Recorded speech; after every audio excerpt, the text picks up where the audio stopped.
This is clearly a gaming podcast, if you couldn't figure it out already, but I like to use any excuse I can to talk about other stuff.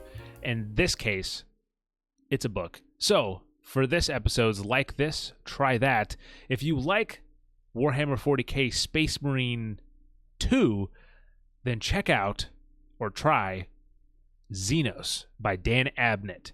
So I started this a few days ago, I think like 2 days after I finished Space Marine 2, and I'd read one other Dan Abnett book. I really liked his writing. I wanted to see what else he could, what else he was working on in the 40k universe. And Xenos is the book one of a 4-book series in the Warhammer universe that follows Inquisitor Eisenhorn.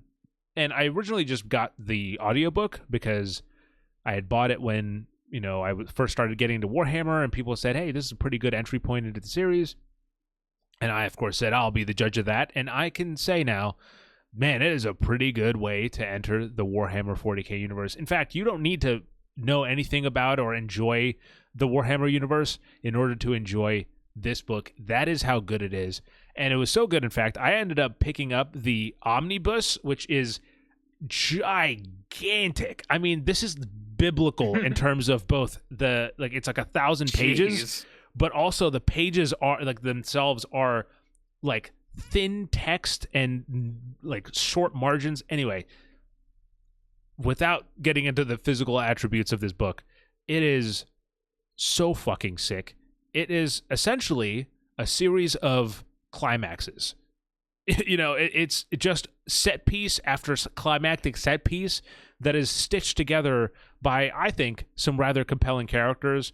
Mainly like Eisenhorn and his team is just really endearing in a weird way, considering it's Warhammer and and Eisenhorn is an inquisitor, so his whole thing is like he's like going around trying to like find things that would work against the Imperium, be it heretics or Xenos or etc. And you would think that would be boring and like technical, but it almost turns into a sort of mystery detective novel or with like a mix of James Bond, where he's kind of traveling across different planets, following the leads of this mystery that he's solving. And again, like I said, the result is just these cool character interactions mixed with action that is just fucking sick. There's so many times in this book that, whether I was reading or like listening to it mainly, where I was just like, oh my god, I had to put the book down and be like, oh my god, that is so good.